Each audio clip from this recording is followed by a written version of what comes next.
Welcome, brothers and sisters. Gonna jump into a little live stream here in a minute. Just give it about half a minute, let people get in, connect all my platforms, and we'll get into it. Another late night live show.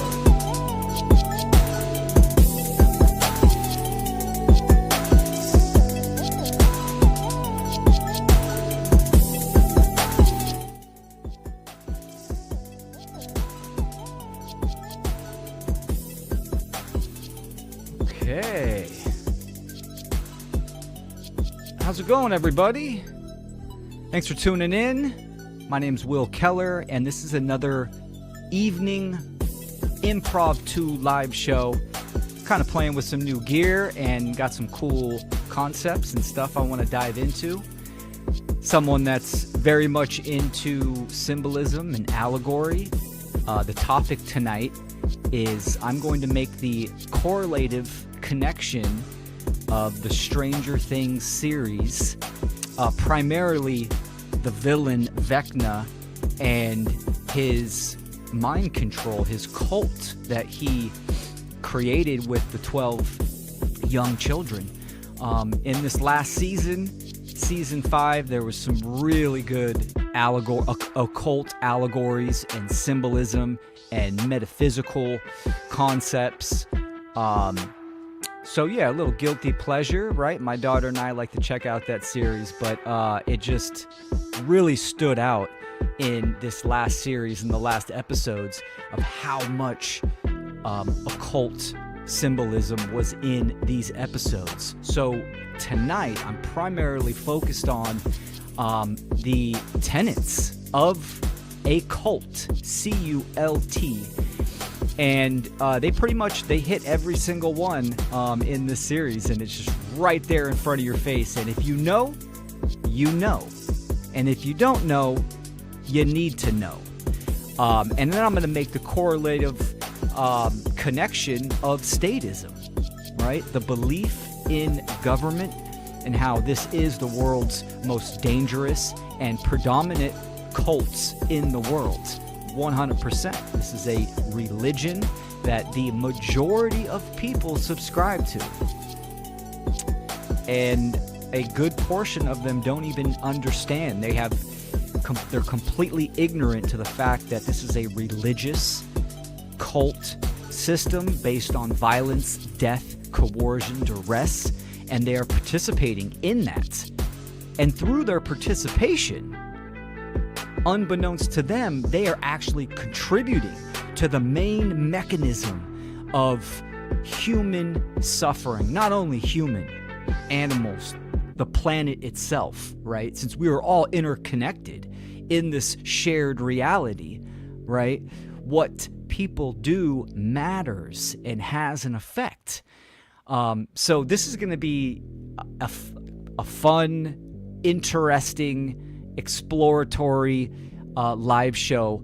And if you're into Stranger Things and you haven't seen it, there's going to be a little bit of spoilers, not that much, because I'm so focused on just that one section, just a few scenes, but it's large to the story of the series itself. Let me turn that off. All right, how's everyone doing? Let me do a little check-in.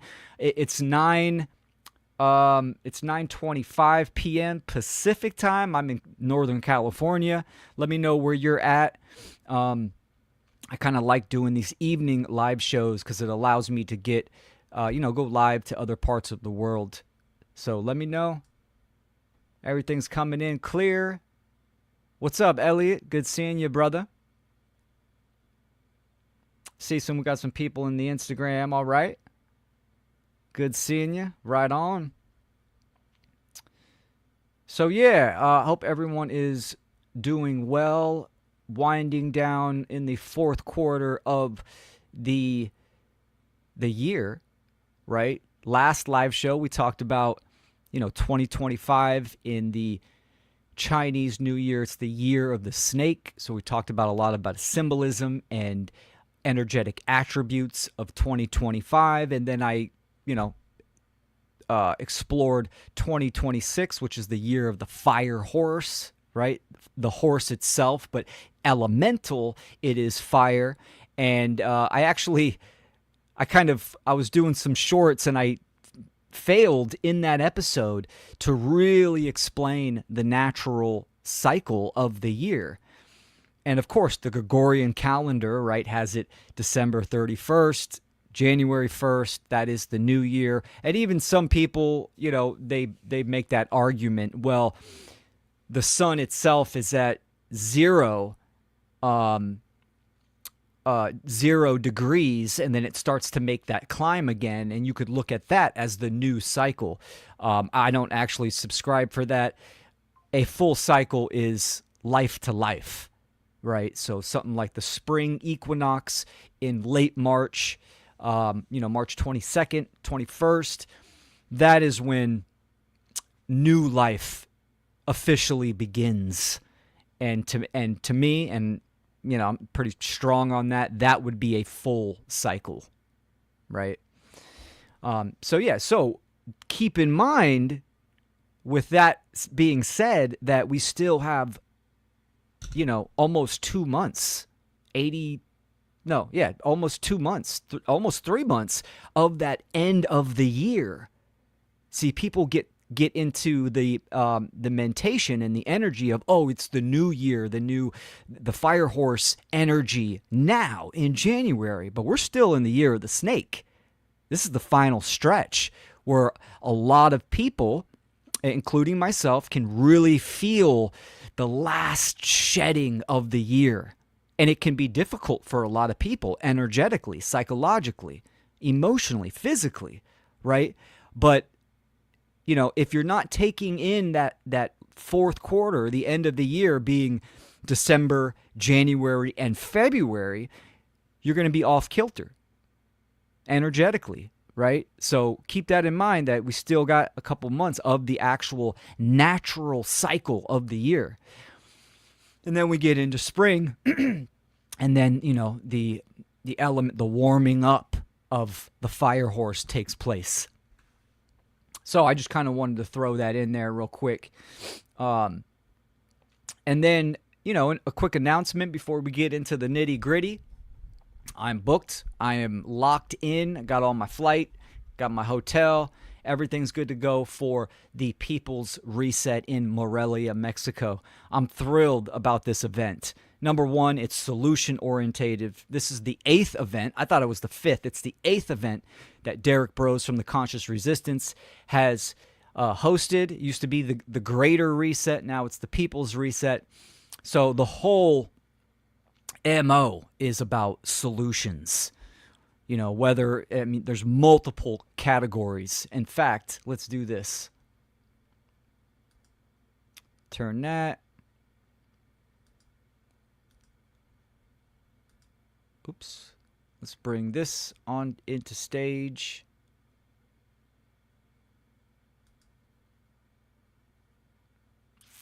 Oops. Sorry. Got too much shit going on in here.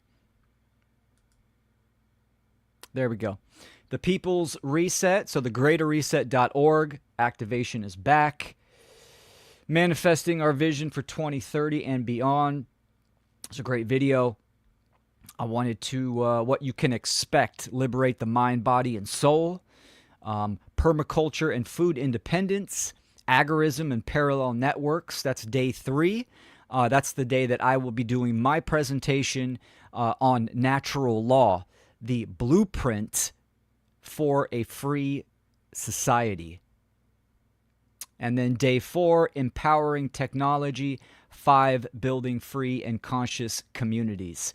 So this is going to be, and there's tons of workshops and events. It's going to be fantastic. Really, really cool lineup. A great musical aspect to it. So there's going to be, a concert at the end. And Yeah, there's Dub FX right there. Presence is going to be there. So it's going to be fantastic. It's worth the trip. It is worth the trip. So um, I'm very, very excited about that. And yeah, and my presentation itself is going to be on the governing dynamics of reality. And that includes human beings. And what does that mean for us? We say we say we want freedom. What is that? Right? Words words are very powerful, but yet again, don't give them too much weight. Words are words. They are tools. As human beings, we have the capacity and the capability to extract meaning, not only from words and language, from nature, right? This is the whole animistic approach, seeing the synchronicities and the symbols in the external world and within ourselves internally, in our internal ecology, and we can extract that meaning. But then what? It has to be applicable, right? It comes down to you choosing actions and behaviors as a co-creator in this reality. So the blueprint, if we are going to build free societies, right, that stands upon the knowledge and the alignment of the objective principles of the governing dynamics of reality, right? So that's my little pitch. I also did a micro activation with Derek Bros and Presence last month. It's on my channel. You can go to willkeller.com and check that out. So gave about a 15-20 minute kind of pitch on my talk, and I highly recommend people check that out. So very, very excited. Here's the card for that. Activation is back with more practical solutions for the problems we face as a collective. Solutions you can implement now to create more free and conscious communities.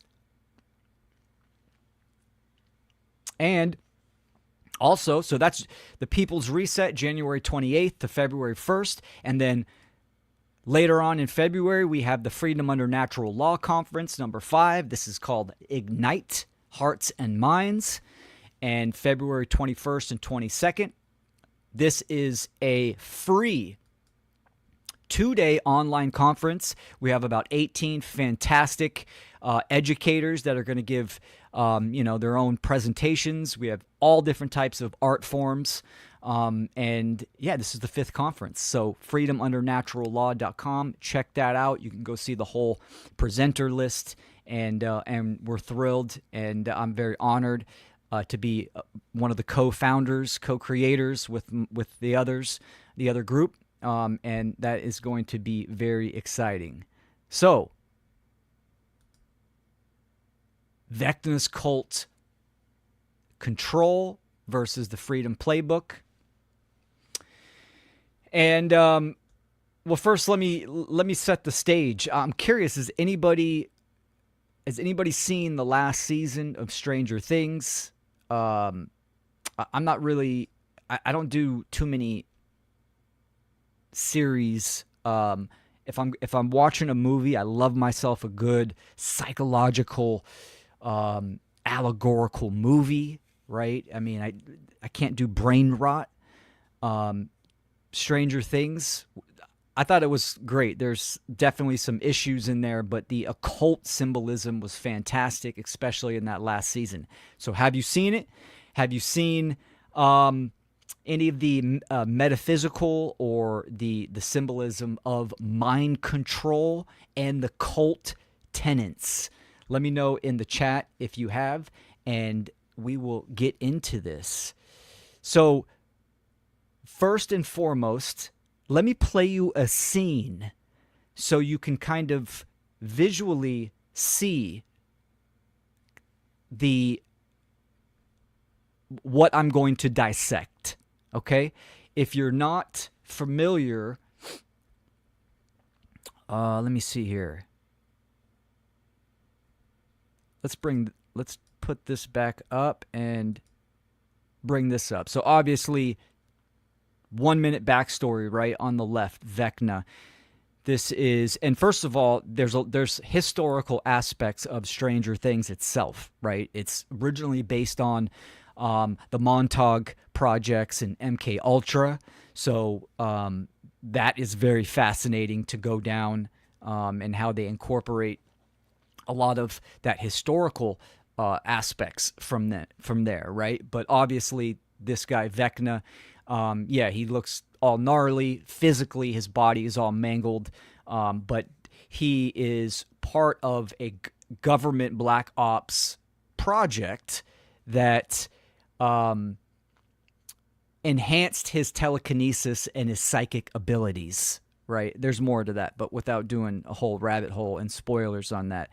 And then, of course, the main character, played by Millie Bobby Brown, which is 11. She obviously is part of that government program as well, and has the same, very similar telekinesis and psychic abilities at an advanced level. So, in one of the earlier seasons, they come into a head and have a battle. This is all psychic, abilities they are fighting. She pretty much rips open a dimensional rift and sends him through there. He gets, all mangled up, and his body deforms and changes. Now, fast forward a few seasons, right? He is trying to, take over the world, do all this kind of stuff. But it's the way that he does it that we're going to kind of dive into. And especially into this last season, he is doing covert mind control that leads up to more overt implications. And he is his target is young children, a certain type of young children.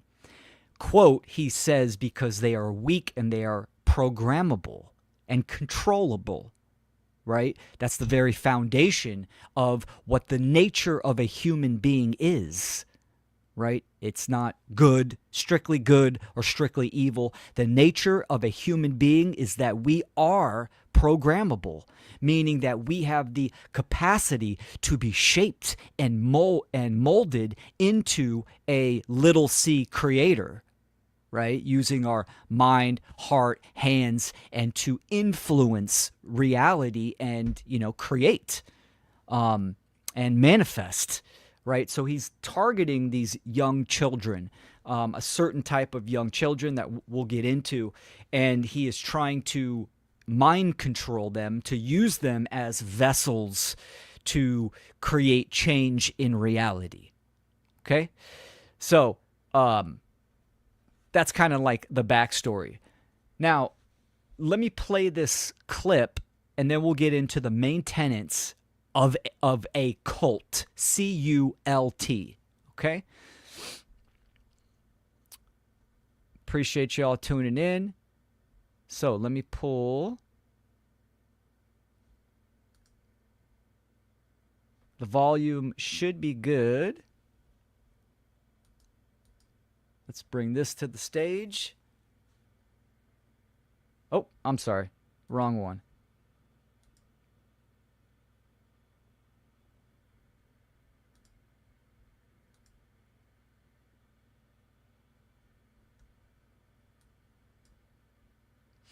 Okay, we're going to check out this scene. This is right where now the mangled physical form, he obviously doesn't use that, right? He, with his psychic abilities, he's in just regular human form, trying to look like just a nice guy, right? As he makes contact to each of these children, right? He makes that initial contact, and we're going to go more into that. But after he makes contact with each of the children, he gains their trust, and he pitches them a certain type of narrative that we will explore in a little bit. And then he captures them and controls their mind via illusion, psychological illusion. And this is the start of the scene that we're going to kind of dissect. dissect. So let me go ahead and...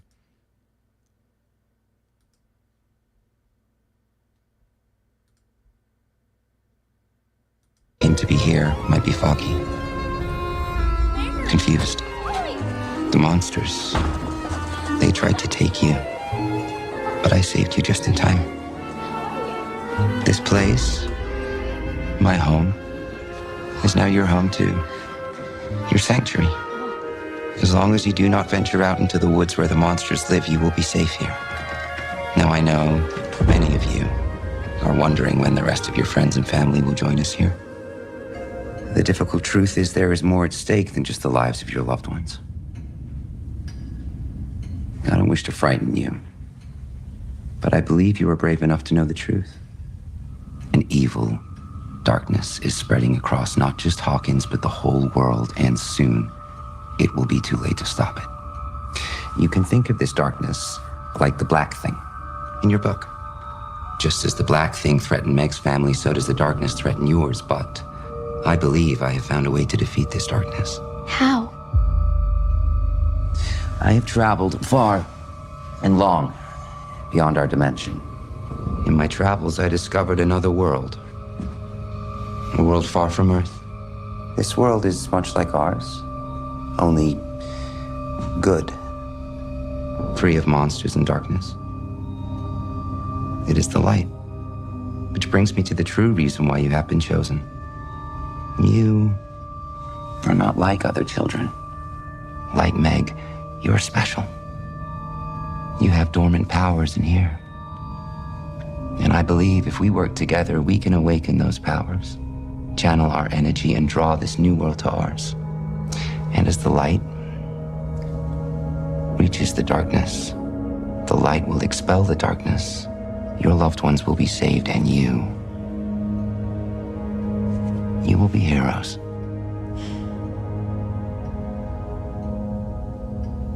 Yes, Holly. Are you going to leave again? To bring more, special kids here? Poor Holly. She was the first one chosen, and she was left here all alone.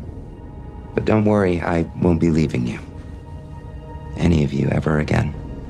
But for now, eat and play. And most importantly, rest. Because tomorrow it begins.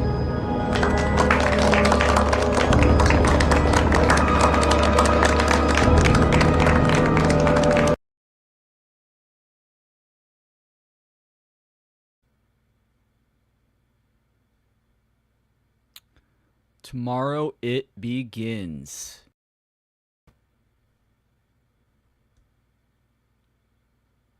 Okay. So you see that scene right there. He's trying to be nice. He's saying a whole bunch of key things, even from that first scene. So, and he took them to that house, right? Because, well, the government said that there was a big earthquake in their town called Hawkins. Really, it was like a dimensional shift of, what they call the upside down, kind of bleeding into physical reality. But the government's saying it was a big earthquake, and there are these demogorgons, these monsters that kind of, take people and run around. So he's using these scare tactics, and there's a lot. So I was just about to start diving into it, which is great. Let's do it. But first, I want to talk about the main tenets of a cult itself. Okay, here we go. So there is absolute authority, right? The leader is the truth. So there's an arbiter of truth in any type of cult. There is exclusive truth. We're the only right ones, right? And and obviously the control in behavior, right? You're controlling the behavior, information, thoughts, and emotions. One of the biggest ones is isolation, right? Cut off from outside influence. There's the fear, there's guilt, shame, right? This is used to enforce obedience. There's an us versus them mentality. So outsiders are enemies and they are unsafe. Outsiders meaning anyone that does not submit to the ideology, right? They are the bad guys. They are the evil ones. And there's a demand for purity. So strict rules, perfection, pressure.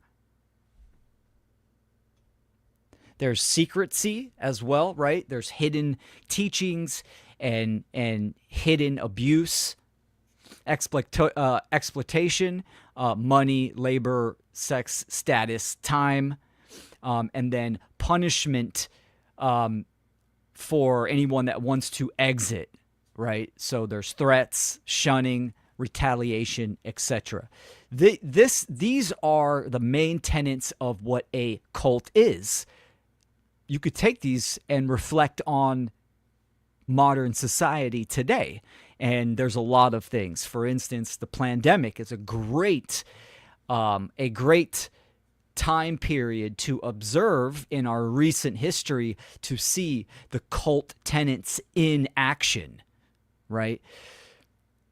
This word cult gets thrown around a lot, right? I mean, people throw these around with certain circles of thought.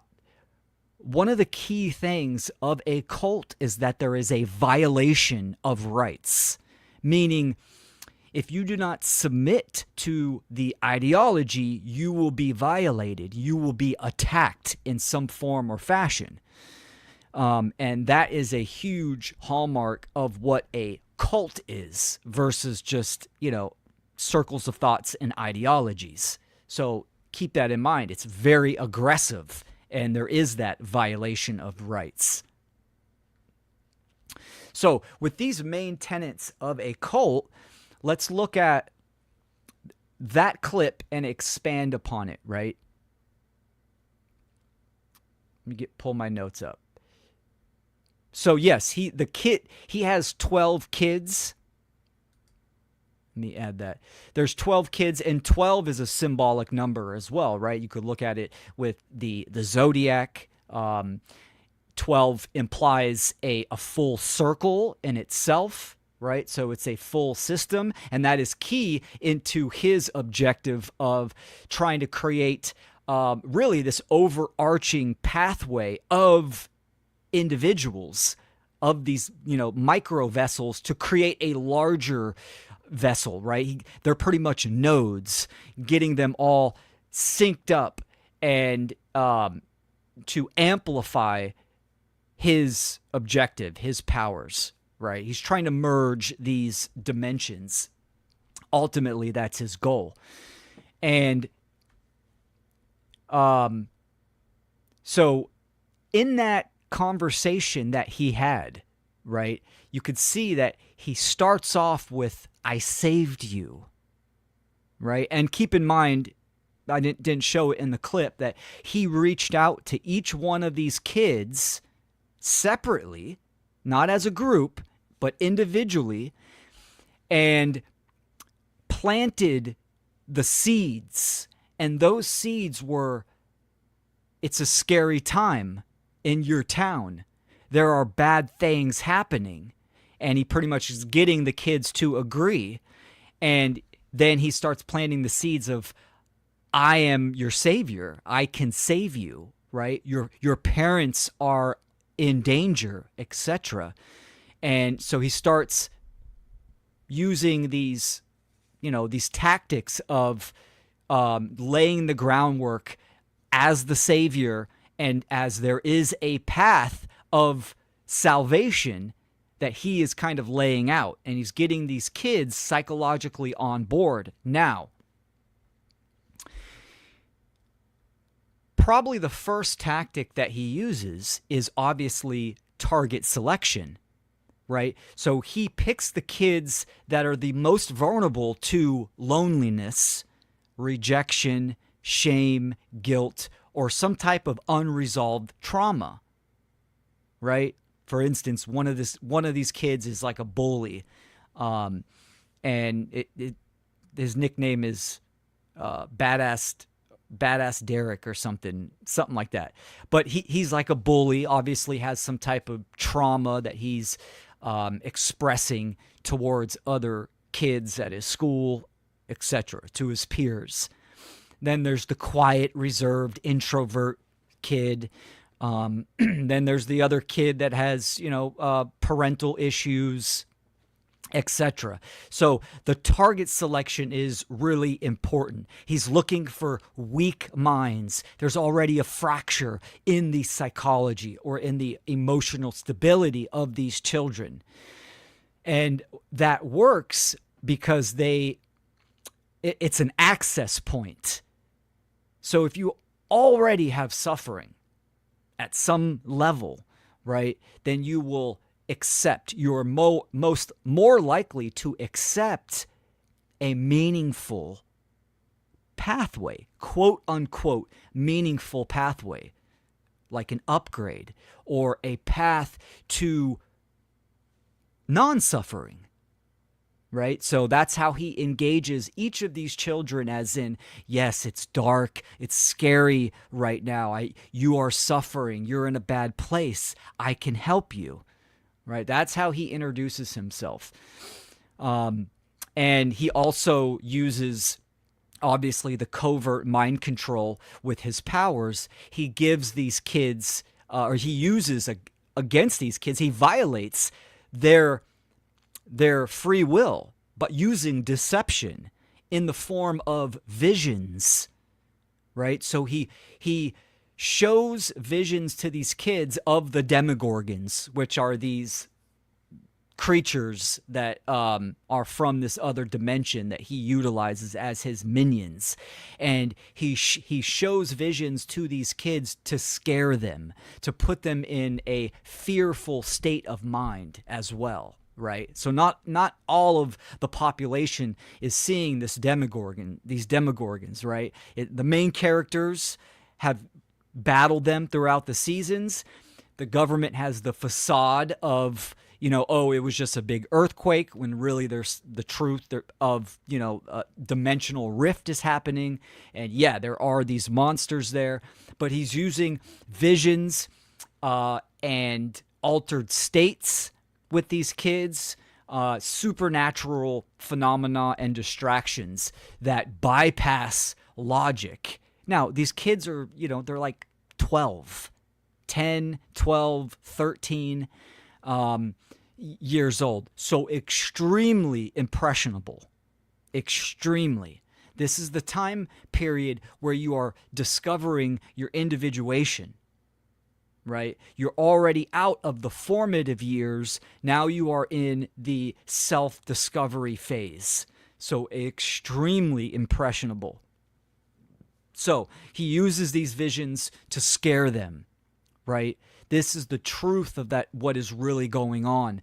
Your world is being taken over by these monsters, and he shows them the visions, gets them in a fear-based consciousness. And he befriends these kids separately, tells them that, you and others are the chosen ones. And these visions that these kids have, they seem real to the kids. Like they're really seeing these monsters. And then, of course, he steps in and he uses his psychic abilities to extinguish the monster. See, there's the facade there. That's the mind control of problem, reaction, solution. These kids see this monster and they're fearful, and then he steps in as the hero. So that's how he gains their trust initially, right? To develop that relationship. So, tactic 1, target selection. Target 2, contact and awe, right? The contact would be the visions of the monsters, and the awe is him stepping in, being the hero, right? And then, he explains to him that something bigger is happening. You should listen. And you are part of the solution to save your parents, the town, the world. Tactic 3 is love bombing. Love bombing via destiny. Okay? So he's offering them an emotional drug. You're chosen. You are special. You were meant for more. I see you, and you are powerful, etc. Right? It's a form of love bombing. I say via destiny because he's obviously framing it as in you are the chosen one. You are part of the solution to save the planet from these monsters. So that works very well because it fills the void or the hole emotionally and psychologically that the child already had, right? The love is conditional, but it feels like salvation to these children.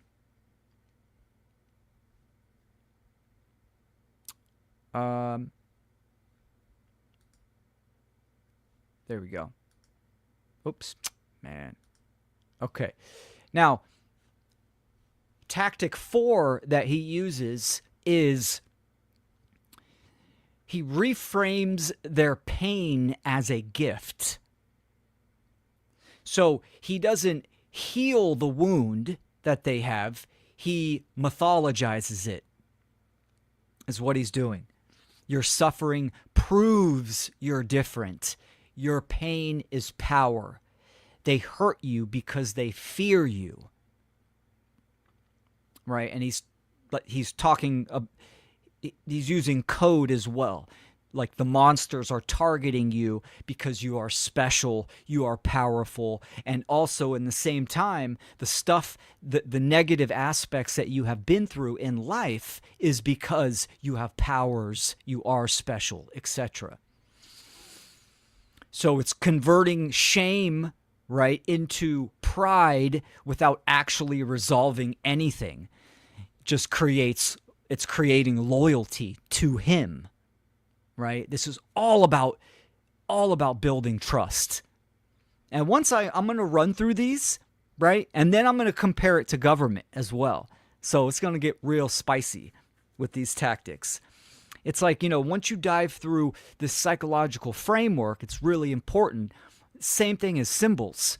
When you explore that realm of symbolism, all of a sudden, the extrapolation of meaning expands. It's like what I say in my presentations. Awareness reveals choice, right? When you take in information, that adds to the pot. That adds to your library of knowledge. Therefore, you can extract meaning, process information at a higher level to have higher definition, a higher resolution of what is going on in the world, right? If we all live in this objective reality, meaning it operates one way, but we are having our own subjective experience, yes, your perception is vital. Because how you perceive the world is going to dictate the actions and the choices that you take, right? So it's very important. This type of information adds to that repository to see the lies, to see the deception, to understand the certain aspects of yourself, right? There's a negative and a positive aspect to all of this type of information. Okay, so I went through 4, reframing the pain. Now, number 5, introduce the enemy and the apocalypse. This is what Vecna, and when he's in his human form, actually his real name is Henry. So he obviously, his human form is what he used to look like before he got mangled up going through the dimensional rift. That's obviously what he's using to influence these children, and he uses his name Henry as well. So these are he's specifically doing it to just these children. So he's introducing the enemy and the apocalypse, right? He's defining a threat. The outside world is blind, is corrupt, is dangerous, and there is a catastrophe at hand and is coming, right? The world is ending, and only we can stop it, right? So now he's appealing to those factors of, what he set up with the love bombing and reframing the pain as a gift, right? This is the next step. So only we can stop it. And this creates urgency. And when you're in a state of rush or urgency, that tends to bypass reflection. Okay? When you're rushing something, it's very easy to obviously shortcut, missteps, not see the smaller details that are crucial, or the subtle differences, right, that is going on. I mean, even in some of, like the pandemic, for instance, that sense of urgency is a tactic all in itself, right? To bypass that reflection. So, and through that urgency, he's able to step into that position of, he moves from your friend Henry to now he's your protector, leader, guide to salvation. And he uses those terms a lot. I will protect you. Just like in that clip in the beginning, right? I will protect you. I will keep you safe. Here, this is your home for now. Play together. You're safe here. And then, of course, number 6 is isolation. So there's constantly this flux of the material world and the mental realm. So obviously he kidnaps these kids individually. He kidnaps them and takes them to a certain location where they are unconscious. They're kind of hooked up to this being / machine, right? This biological machine that keeps them unconscious and connected to a network. So they go from being kidnapped to now to the mental realm. It's almost like a dreamlike state, which is the beginning of that clip. When you see the kids walking into his home, right? They're really in a MK Ultra state of psychological psychosis altogether, sharing that reality, that mental reality. So isolation, removing them physically and mentally as well. He makes the outside connection feel unsafe or lower, right? Obviously, they're at war. The monsters are coming for the town, coming from their parents. He had to save them first because they are the chosen ones. Your parents won't understand. Your friends won't understand. Your friends will betray you, so don't tell them, right? He told the kids, too, that there will come a time in the short future that I will come and take you and save you, and we will unite together as a group to save the world. So, of course, when he had his demogorgons or his monsters physically kidnap them and put them in a unconscious psychosis, he was able to obviously clip out that part of, the monsters coming to physically kidnap them. So it just starts with he came, picked up the kid, and walked them through a dimensional door. Now they're in the house, right? In the field, walking into the house.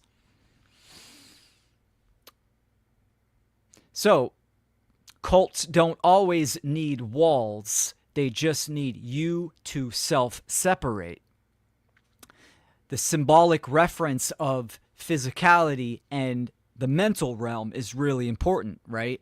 Like it's saying you don't always need to go to a house, right? You can be cut off psychologically from the world, from your friends, right? From your tribe, etc. And that is going to come into play very much later on when we get into statism, or the belief in government. And then number 7 is trauma mining, right? Confession without consent. So he forces contact with their worst memories. Yes, that's how he initially gave them fear, right? When he was showing them their visions, the visions incorporated their childhood fears as well, either some type of trauma event or something they're insecure about, right? So they had to relive those traumatic moments with that fear, grief, shame, the exposure that makes them feel vulnerable. And, once someone knows your deepest wound, they obviously can use that against you, right? They can become the only one that can soothe it and the only one who can exploit it, right? So there's a level of dependency there. Just like government, right? We need government. Oh my gosh, if we didn't have government, the world would be chaos. There'd be death and killing everywhere. Yeah, like we don't got that already. Like, come on.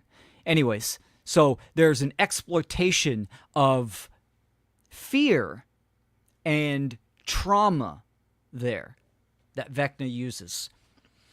So, role assignment, this is number 8, and identity replacement. So, giving, also known as, ego identification. So you are a warrior, you are a vessel, you are part of the 12, the circle of salvation. You are part of something bigger. So this identity becomes external, who you are and what you do for me. So for the kids, Vecna's using these kids, as you can see, they're in the house and they're sitting in a circle, and he's telling them that you are all special. Each of you are part of something bigger, and we need all of us together to make this work.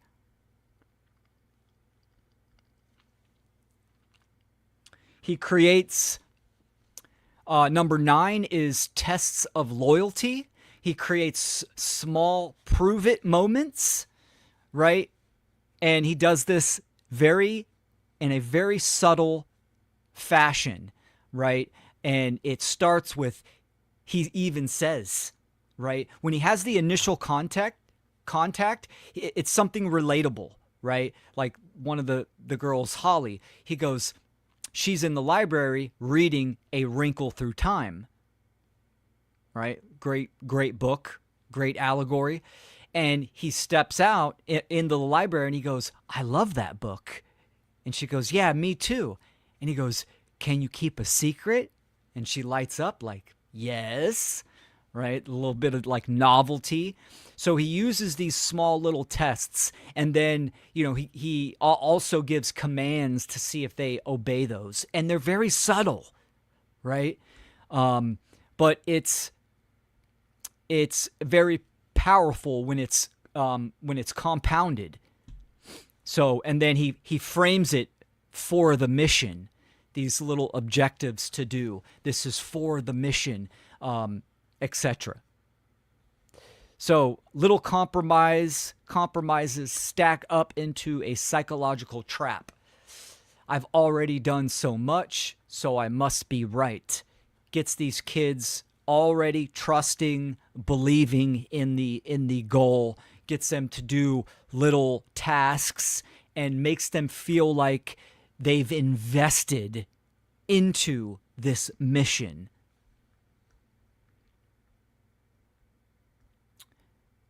And just a couple more for the tactics that Vecna uses. So number 10 is the escalation to irreversible commitment. So this is a big step. Actions that can't be undone. And this would be something like harm, some type of violation of natural rights, betrayal, or crossing the line. And once you've crossed a moral boundary, the leader offers the only escape from guilt, deeper submission. And he does this with these kids. There's actually one of the girls, Holly. She was the first one to be contacted, and she was the first one to be taken to the house. So she was there by herself. And part of the story is that there's another character, Max, that is stuck in that psychological psychosis, but she is on the outskirts of that realm where he cannot go because there's a childhood memory that he himself is fearful of. So that is her hideout. She makes contact and conveys what is really going on. She's very doubtful at first. And it takes her a little bit of time to kind of consider what this character is saying. But she ends up doing the one thing that initiates the journey of getting out of a cult. And that is embarking on the quest of questions. The cult leader, the cult dynamic, they do not like opposing questions. You could see in that clip, she raises her hand to ask a question. And Vecna says, poor Holly, she was the first one to come here. She went through a traumatic experience. She has her doubts, which he frames that as in she's kind of a threat to the group. Because she's asking these opposing questions, she's having doubts. And of course, the other kids, they ridicule her and they beat her up. They actually physically violate her because she is questioning the mission. She is questioning the objectives of Henry and what they're doing there, right? She's trying to wake them up. So that is the escalation of commitment, because he takes all the other kids and says, we can't do this without her, right? We're part of the whole. It's only going to work if we're all on board. You guys need to inspire her. You need to make her see the light. And, they beat her ass. Total cult aspect, right? That violation. So, and then number 11 is sealing the bond. There's that dependency loop where he uses terror, punishment, withdrawal with comfort, praise, and belonging. So this creates trauma bonding, right? The nervous system starts to crave the relief only the abuser can provide. They start to identify with their oppression.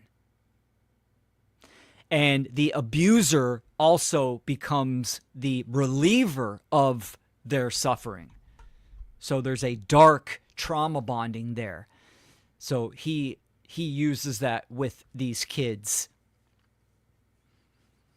And mainly because they are ignorant to his true identity. And then, of course, there's always, with any type of cult, there's the physicality, right? It's very much emotional. I mean, emotional and psychological. But, you know, the mind, the heart, the body is all one system, interlocked. So, of course, there is the maintenance, the physical maintenance. And he does that by keeping them exhausted and afraid. 1 second, guys.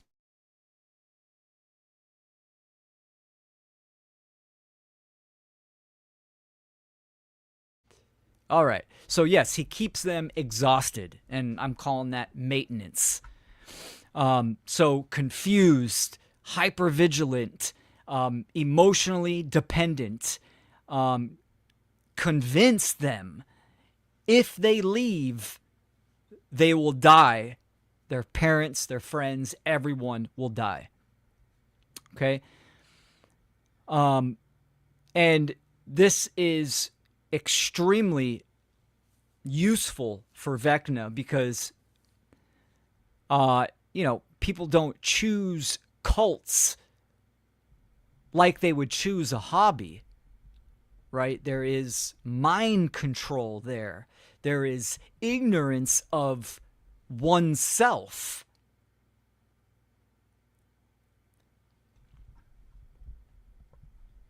So the exploitation of certain events or certain aspects of an individual, like resources, keeping people in survival mode, those are all of the ends for the seeds of mind control to really be planted. Now, with all that being said, I'm going to play that clip again and listen to what he is saying to these children.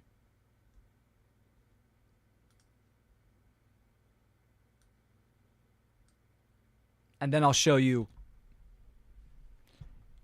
one other super short clip where it's going to go. But listen to this and see if you can remember some of the points that I talked about. I'll run through these super fast. I'm not really showing the initial contact, but there was target selection for the weak-minded or the traumatic children. There's the contact and awe, love bombing via destiny, reframes their pain as a gift or power, introduces the enemy and the apocalypse, right? There's an outside threat, isolation, both psychological and physical, the trauma mining, so fear, grief, shame, exposure to all of that, role assignment and identity replacement, right? You are special. You are part of the 12. Test their loyalty. Escalation to irreversible commitment. And then sealing the bond. And, of course, maintenance. So let's go ahead and play this clip one more time. And to be here might be foggy. And to be here might be foggy. confused. The monsters, they tried to take you, but I saved you just in time. This place, my home, is now your home too. Your sanctuary. As long as you do not venture out into the woods where the monsters live, you will be safe here. Now I know many of you are wondering when the rest of your friends and family will join us here. The difficult truth is there is more at stake than just the lives of your loved ones. I don't wish to frighten you, but I believe you are brave enough to know the truth. An evil darkness is spreading across not just Hawkins, but the whole world, and soon it will be too late to stop it. You can think of this darkness like the black thing in your book.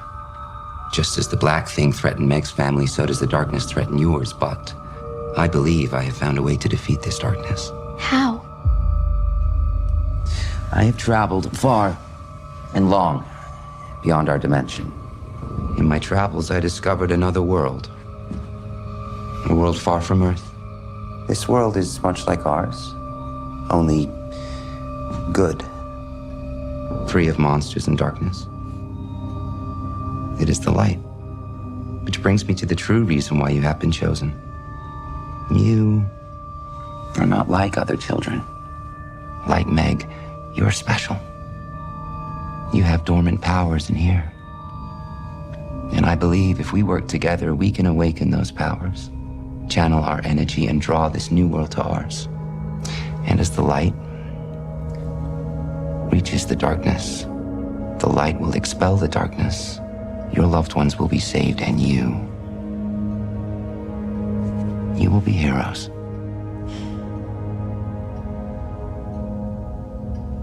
Yes, Holly. Are you going to leave again?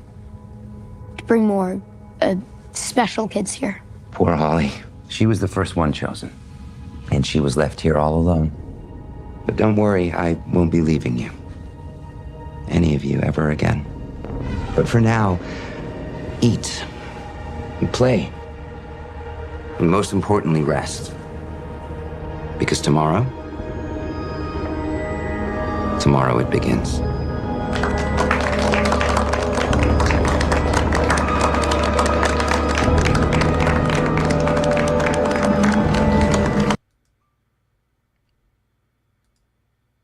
All right. So just that small clip. There's so much telling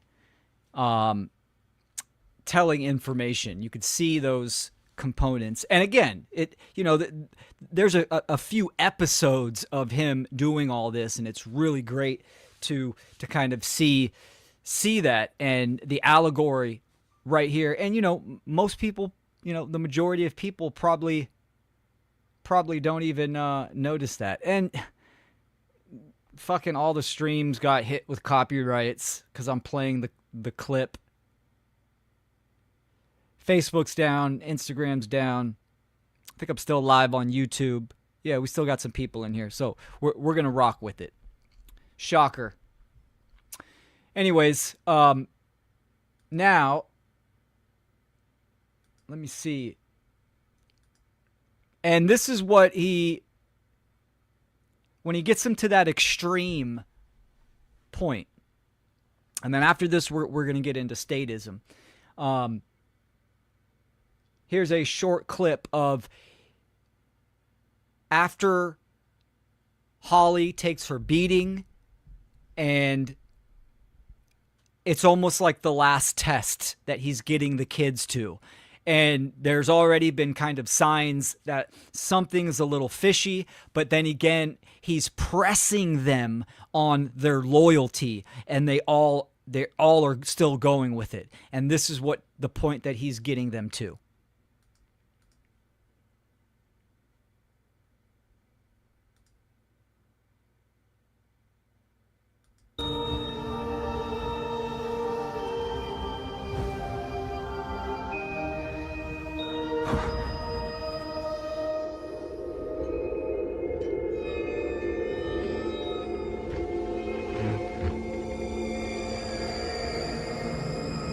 It's time.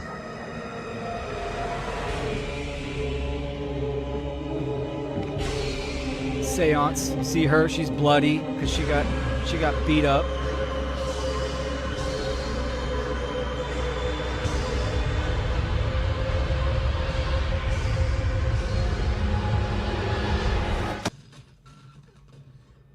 Oh, I cut it a little short. So yeah, so he's getting them to that point where then he has full control and he's using them as vessels to kind of to do what he's trying to do, right? He's trying to use them, use their innocence, right? You know, this is why pedophilia, child sacrifice, SRA, this is why it is the foundation of the parasite class, is that child energy, right? And it's very much shown in this series too, allegorically as well. So they convey the impressionable state, the molding of young minds, and also the currency of them as well as a resource. It is shown in this series. Very dark, very real, and matter-of-factly. It absolutely it is, right? We're not talking about money. When people say follow the money, yeah, sure, you could. That'll give you a little bit of insight. Money is nothing to the dark social engineers, the parasite class. It is your perception for the greater aggregate. They want to be able to manage that and control that so they can have the real dark, energetic loosh from children.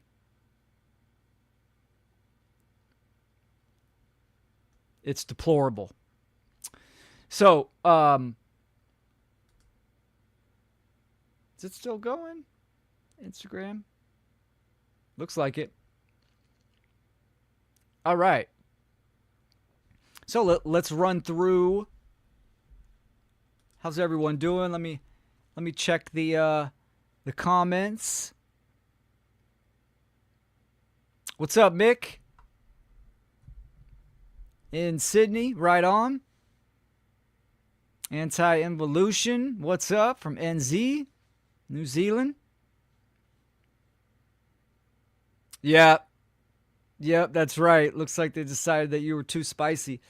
Yeah, that and playing those clips, you know, it was copyright shit. I don't monetize any of my platforms. I don't want any of that. I don't want that connection with them. YouTube's having a fit. Keep saying your stream is suspended. Well, it still shows we're going. We still got some good amount of people in here, so I'm gonna keep rocking. I might just have to delete the stream and cut the clips out if I upload. And then Brian Parker from Facebook, the Facebook stream is no longer going on, but he said if you talk about natural law and don't mention the two forms, scientific and legal, then I know you've never studied natural law. And I don't know if Brian's in the YouTube. What is your definition of natural law? Because I can already see you're bringing legal in there, legality, right? And that's not the form of natural law that I'm talking about. And sure, I understand the argument and the claim there that natural law or common law or law of the land is, you know, it's based upon that man-made system. Real, correct, true natural law is not man-made. It is the governing, overarching dynamics and laws, the unchanging laws that are inherent in the fabric of nature. And as humans, we can come to observe, know, and align our behavior with these laws of nature.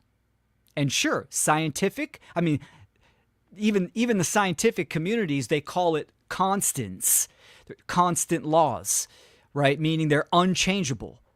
So yeah, absolutely. Use the scientific method. That's what the scientific method is all about, discovering truth. Thermodynamics, gravitation, magnetism, that's all part of natural law. I obviously focus on the governing dynamics of human behavior. Natural law affects every aspect of reality. And of course, it affects even levels of consciousness different, meaning moral law, natural law, isn't in effect for the animal kingdom, because the animal kingdom is already in alignment with natural law at that scale. They are instinctual. So we as human beings are at a different, higher level of consciousness, capability, and capacity. Therefore, the interaction with natural law, the effect is different. So, of course, I focus on the moral aspects of that. Now, legality, we need to understand that obviously our current form of government, right, or any form of government, is based upon the belief of human authority, meaning that there are certain human beings that can issue and dictate commands, and the others must obey them. And if they do not, they will be violated. What is that sounding like? That's sounding like a cult. Now, sure, human beings are always going to interact and come together and build systems for communication, for organization, etc. That is going to happen. But what is those systems based upon? Is it based upon what we have now, which is dictates, creeds, policies, regulations, etc., right? And what is the condition of those claims and commands and issues, right? It's obviously there's a monopoly on violence there, where if you do not obey, you will be violated. It's not an opinion to them. You can't just opt out of government or the systems of government without fully being unscathed. They obviously will violate you. So it's taking it from a realm of organization based upon first principles of morality, meaning we are responsible individually and we cannot initiate harm to others, or it's based upon what we have now, which is obviously absolute clap, right? The divine right to rule. This is how all politicians and all governmental institutions, they are the arbiters of truth. They have a moral superiority. Let me bring this slide back up. So Brian, to go back to what you were saying, if I don't talk about the scientific and legal aspects, then I know you've never studied natural law. Okay. Yeah, that is completely inaccurate, because I can tell by the definition or how you are explaining what natural law is. Scientific, absolutely. Legalese, any kind of man-made system is not natural law. Natural law, bring that up. Natural law, let's go back to its etymology and of the actual words, the definition. Natural, from Latin, naturales, meaning inherent to creation, non-man-made. And then law, the correct definition, 100%, is an unchanging, immutable, dynamic, or condition. Both of those definitions do not mean man-made or created by man. So even all types of legal systems are man-made, right? Artificial. I'm not talking about that. I'm talking about the moral, metaphysical, sure, scientific as well. scientific aspects of natural law. Because and the reason why, and sure, you could go down the road of the systems that we create have to have some type of reference. They need to stand on moral principles, and then you can extrapolate the attributes and the characteristics of potential parallel systems. That's great. But obviously we're putting the cart before the horse, right? The first principles, that understanding and that knowledge must be first. So we need to understand the objective standard of human interaction and human behavior. And that is objective morality. 100%. So I could throw it back on you as well. If you are claiming to know natural law and you are not talking about morality, then you are far from the bullseye, my friend. Far from the bullseye. There is nothing more basic than the behaviors and the actions that we take in reality and the condition that is generated from those choices. Everything in nature is based upon relationships. Everything. The relationship to my friends, family, community, my relationship and your relationship to truth, to morality, to the community, your relationship to the current human condition of slavery, violence, death, and duress, right? Everything is based upon relationships. That is because everything is interconnected in this shared reality. So, of course, once you understand that and know that truth, that everything is interconnected and everything is based upon relationships, that fundamental aspect of behavior and actions and the condition of those choices is at the very bedrock of all organizations, communal aspects, anything we build, whether it's education, health, financial, technology, tools, everything is derived from that fundamental level of morality or immorality. Morality being the difference between right and wrong, implying objectivity, that there is a difference, right? Not based upon subjective opinions or feelings or perceptions. So, but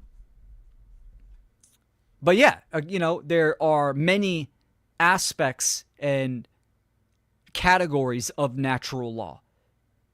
But I will stand firm on anybody that is actively talking about natural law and not incorporating the most important aspect of natural law, which is morality, morals and ethics. You're doing a very, very disservice to that whole category and topic. If you want to fly a plane, you better understand the principles of aviation. You better understand natural law, motion, force, etc. If we want to be free, we need to understand the objective standards that generate the condition for humanity. So, hello from Europe. Thank you for joining. Okay, so let's start it off where I was talking about almost the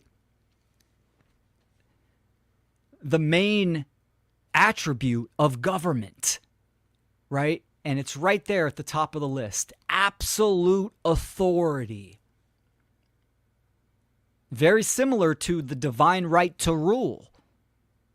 meaning that they are God in the world, in reality, right? When you think about kingship and queenship, which, yeah, that still exists. But even when we look at something like, you know, it doesn't matter, a republic, democracy, socialism, communism, right? Those are all gradients and varieties of that belief in human authority, absolute authority, right? And the deeper meaning of that is that it is built upon moral relativism, meaning that morality is fully subjective. Each person can say whatever they say it is, and from that erroneous religious belief, false belief, they are able to embody might makes right. So they can accumulate the monopoly on force for violence, and then they have absolute authority. Now, of course, that is just a belief system. The only reason why that is in effect and active is because the majority of people believe that, support and condone, and believe that government in some form or fashion must exist, right? Government, gubernare, mens mentes, to control the mind. And what is the condition of that? What is it generating? So the leader of truth, right? Main tenets of a cult: president, prime minister, dictator.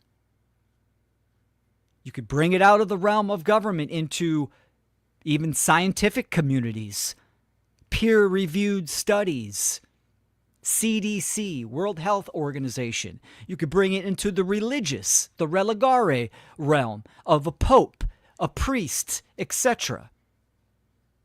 And what does that mean? It means that someone is claiming to be the arbiter of truth, to have some kind of authority over others. So, exclusive truth. We're the only right ones. We can see this all throughout the media, governmental official narratives, etc. Right? So they are the only ones that can convey truth. What they say is law, is right, etc. Hold on one second, people.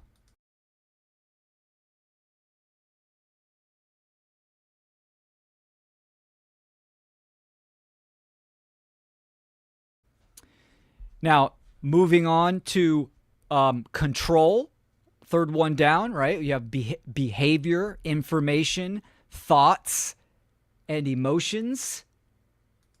Let me pull these up. Now, we could see that everywhere, right? Who enforces that? The police and military.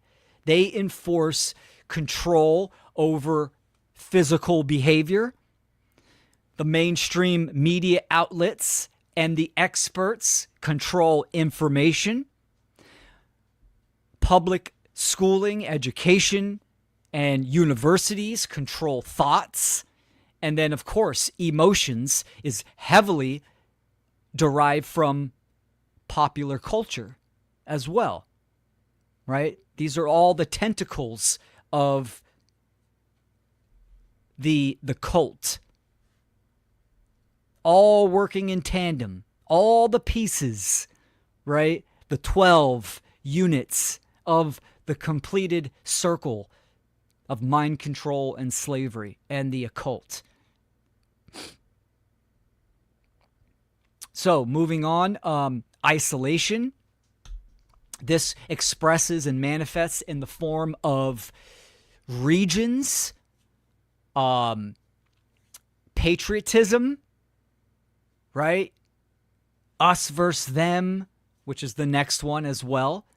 But that isolation also, it cut off from outside influence. Just look at the quote-unquote freedom or truth communities, right?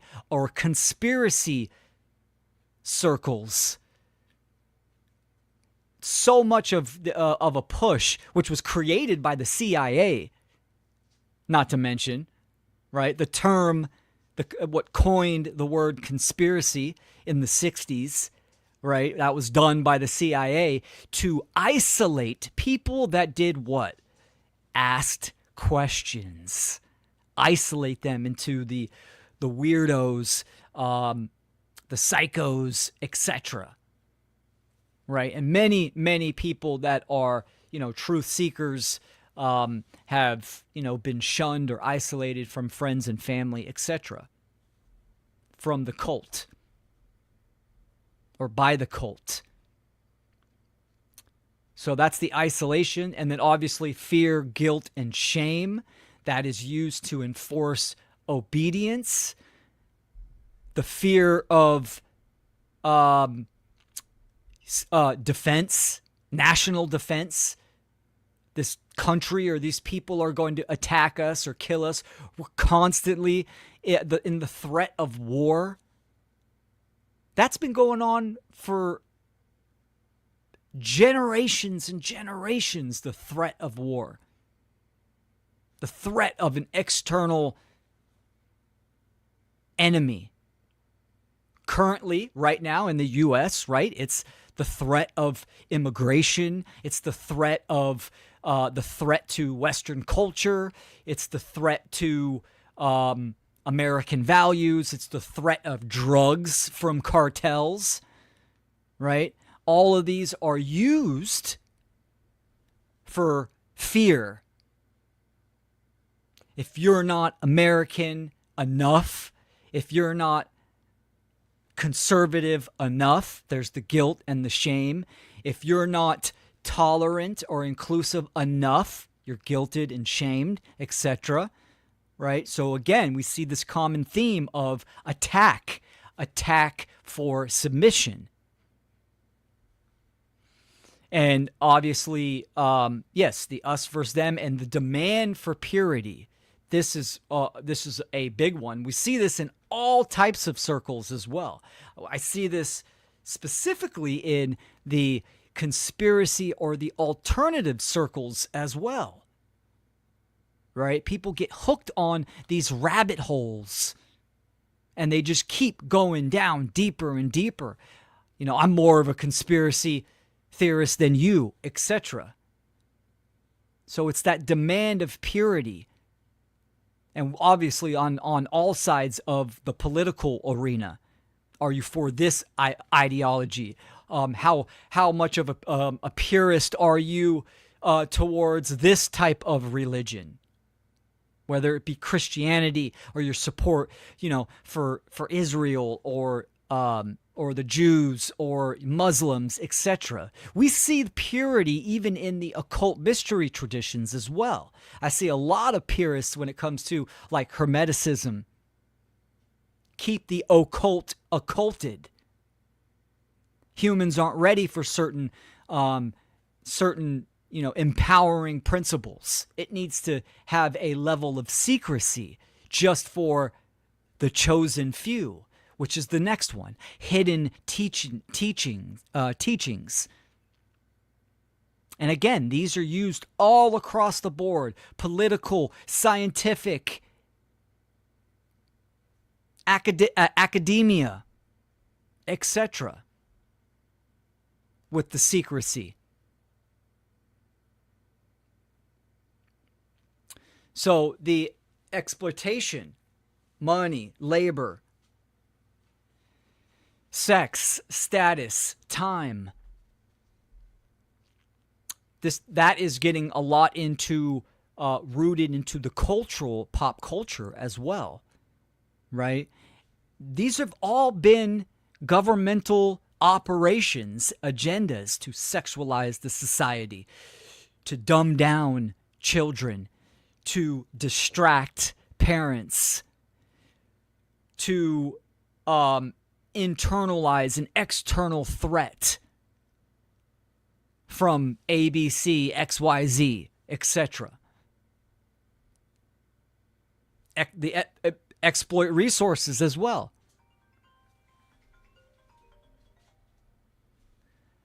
right? Meaning send $1 billion to this country and put people in cages for not, paying their tribute to the crown or to the master. Or here's a good one. The government, they get audited and, it's $5,000 for a pack of toilet paper.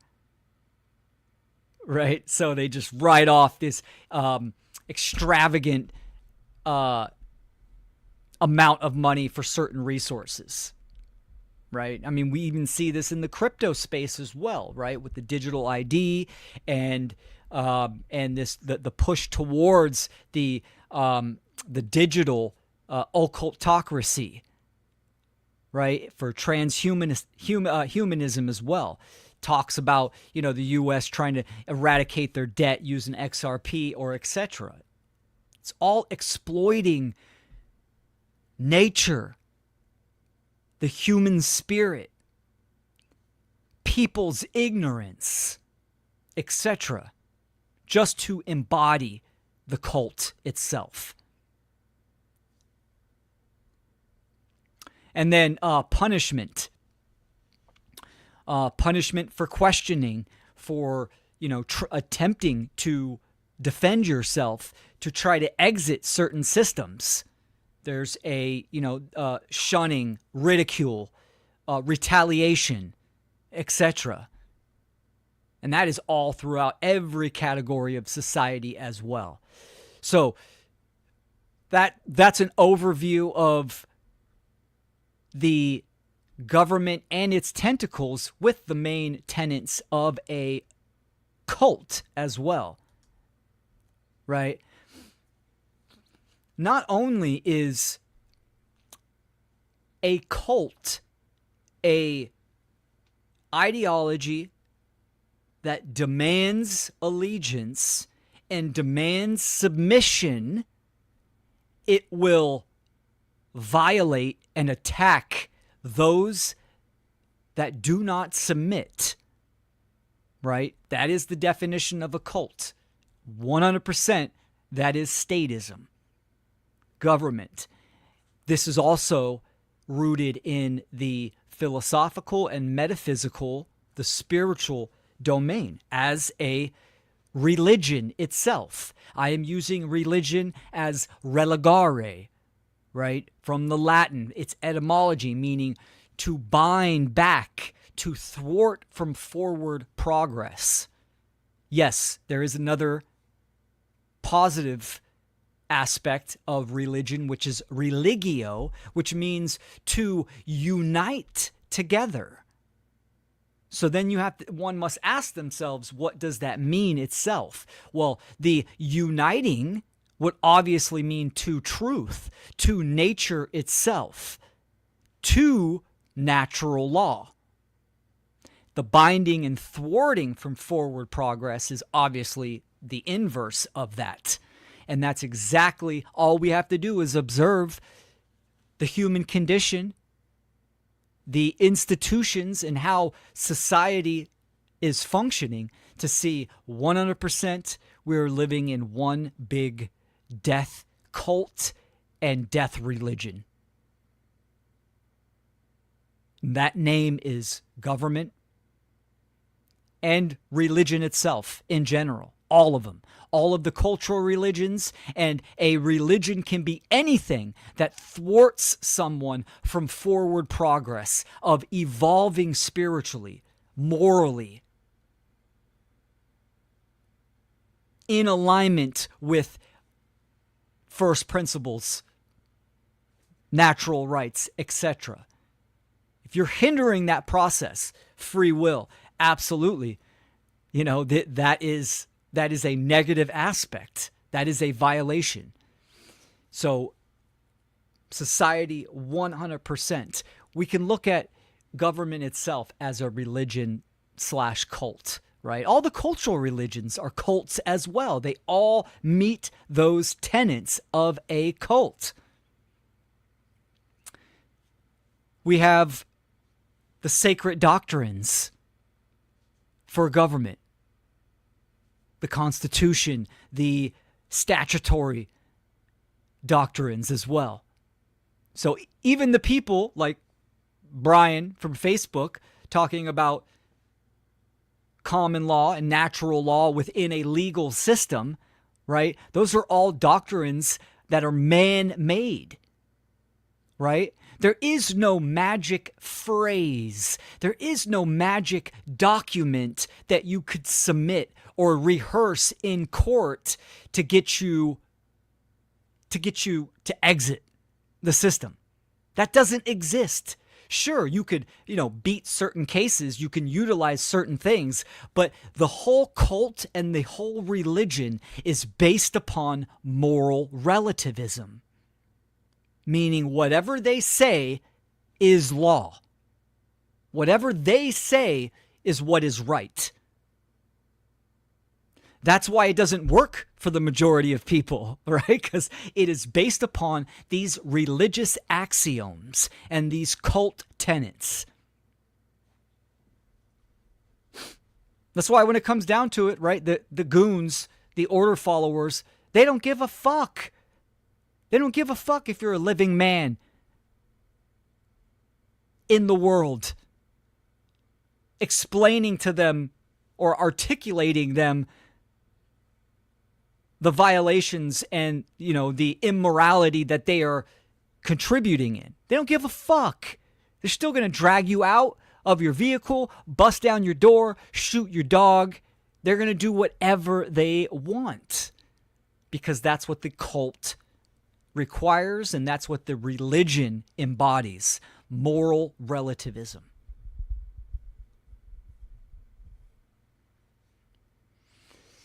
So, yes, sacred doctrines, the religious events themselves, whether that is quote-unquote Independence Day, elections, etc. You have the flag that you worship.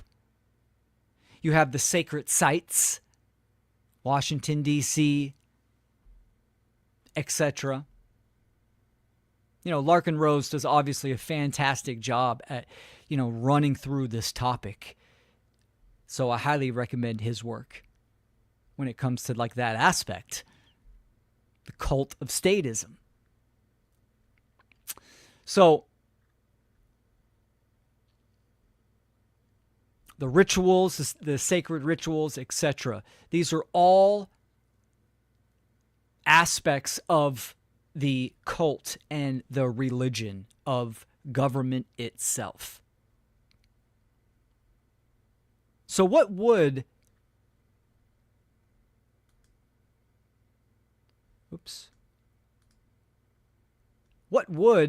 a healthy society look like, right?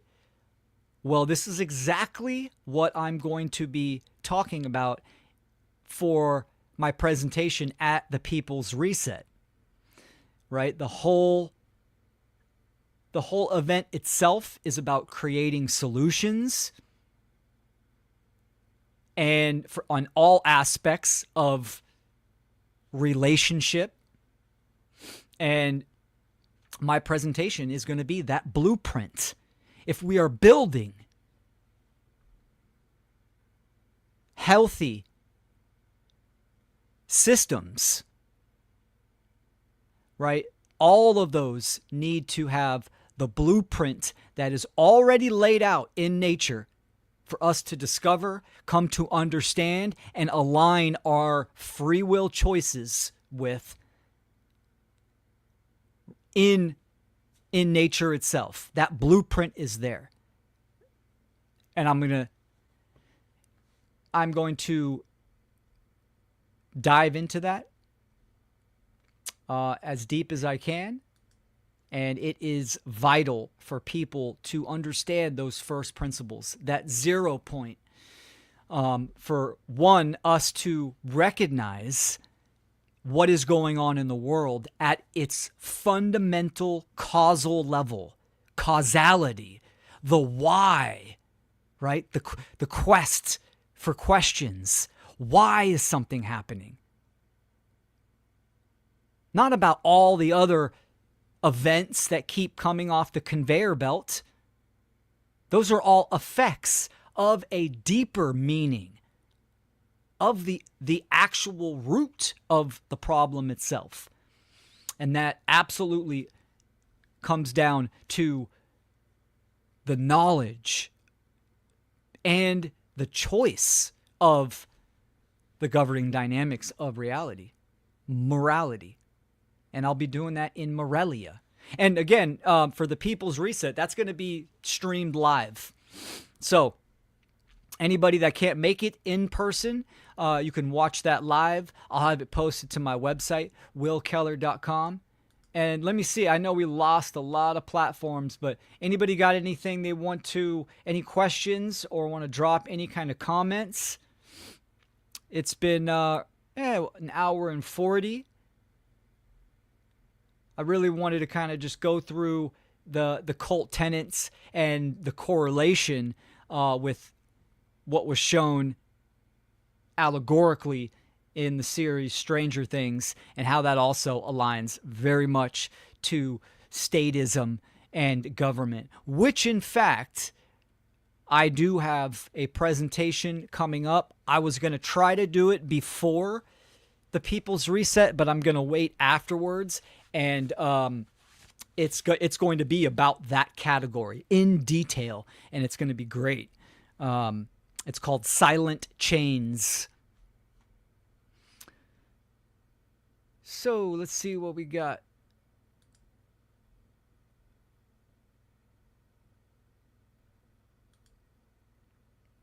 Thank you for the good information. Once you see it, you can't unsee it. Absolutely. We are immortal souls in a human body. Nothing can harm the soul unless we believe it can. Death does not exist. Yeah, great comment. And death is a category that, I'm a student of life, but I am also a student of death itself. So as in death does not exist, as in the exoteric understanding of what death is, how most people think, you die and that's the end. And, not to say someone talks about the afterlife, but yes, it is the transmigration of the soul itself. So it is a process of transmutation that takes place. The soul is very much different than the spirit. The spirit is the animating principle that absolutely is immortal, that is of source. Spirit is in everything. It is that animating principle, right? In my opinion, we are here to grow and evolve a soul as a soul itself in this experience. And that can be damaged. And you could look at it as in the process of evolution as a spiral staircase, right? You kind of start from source and you work your way up as you evolve or ascend up the levels of consciousness, starting from something like elemental, something that is very, foundational, and then move your way up to mineral, plant, animal, human, and then beyond human up to, celestial, etc. So you are at that process of experiencing and learning and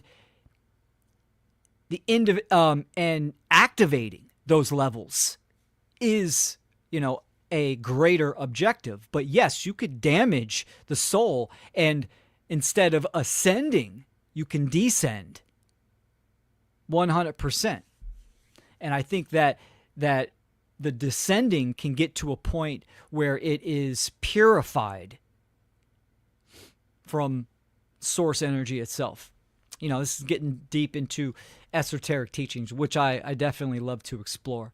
But yeah, absolutely, I agree. Once you see it, you can't unsee it, and the more you train and practice understanding symbolism and allegory and metaphor and understanding archetypes, it's more predominant and sticks out more. And it's a language of the universe, of the cosmos, of nature.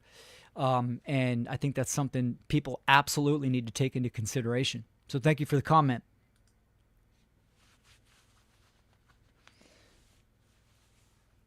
Let's see what else we got here. Everything is possible according to Darius J. Wright, a conscious astral traveler who has explored the laws of our consciousness, including conscious travel to other dimensions. Thank you, Will. Great comment. I'm not familiar with that individual. I'll definitely check that out.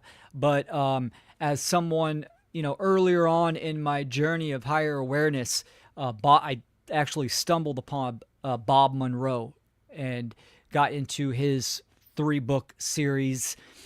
It was very prolific. I loved it. It was very almost like a scientific journal in his first book. I loved what he experienced. I myself trained and practiced to have out-of-body experiences, which I was successful on a number of occasions. Still use some of those practices today as a meditation aspect, and that is a whole realm. I think I've told this story before. My last full out-of-body experience, I was met with a shadowy figure, almost like it was neutral. It wasn't, malevolent or benevolent. It had a neutral energetic signature, and I say shadowy because it was almost like it didn't want me to see its identity. And it's the advice that it gave me was the work is done in the body. Like the work, the greater work is done in the body. And I took that as a sign, to really hone in on this experience, this physical experience, right? We are here for a reason, ultimately to inspire others to wake up, to initiate a slave rebellion, because the nature needs that. This whole realm is being usurped, and it is hindering, stunting the dharma of other life as well, including our own, right? Dharma as in our path, our sole purpose. Meaning that this condition that we are in, the condition of slavery, is an imbalanced state of being. And it is having huge negative effects on the evolutionary process of all life on this planet. So, accomplishing a state of symbiosis and, course correction is vital. Thank you for the comment. Jones Plantation is a must-watch. Larkin is awesome. Fantastic movie. That's such a great movie to kind of, give a friend or family that's, that's unaware. And it's just the allegory and how it was expressed was fantastic. Huge shout out and respect to Larkin and that whole crew that did that film. Highly recommend people check out the Jones Plantation. 100%.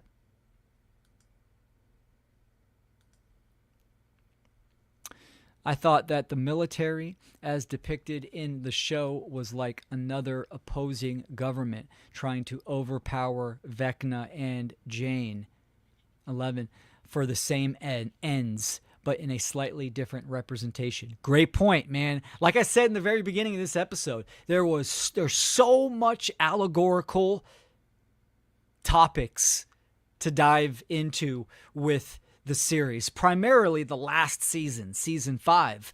But yes, you had this main villain, Vecna, but then you also had the government, right? The government trying to attain the blood of Jane, to weaponize her psychic abilities.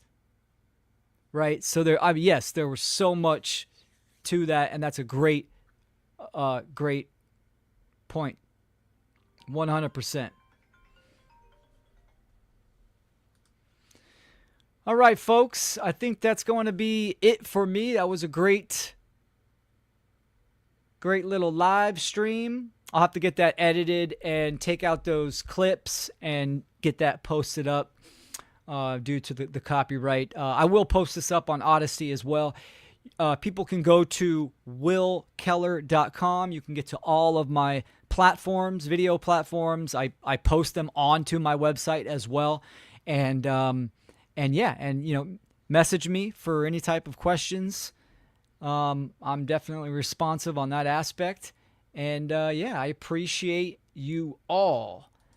I love doing these Improv 2 live shows. It just gives me, time to kind of practice live streaming technology and also just riff. And I love doing that. I love just kind of freestyling, just take a couple points, write some notes down, and expanding on there, and obviously the interaction from the chat. So I appreciate you all for tuning in on this episode. I'm going to go breathe some H2 and wind down and chillax, and I think I'm going to do another live show tomorrow where I'm going to, and I'll schedule this, I am going to talk about the therapeutic benefits of molecular hydrogen. Talk about my products right there, those 3, and also what is hydrogen. And not only is hydrogen itself extremely therapeutic biologically, hydrogen itself has so many different aspects that it can be utilized for as a fuel source that's completely ethical and aligns with nature 100%. So many aspects. If people are interested in molecular hydrogen therapy, you can go to my website, ostarahydrogen.com, and you can also get there from willkeller.com. So we have some free material, videos, a PDF, ebook, and also Healing with Hydrogen, a podcast that my partner Logan Hart and I did. So go check that out. Until next time, y'all, I appreciate you. Have a good evening or a good day, and I'll see you next time. All right, y'all.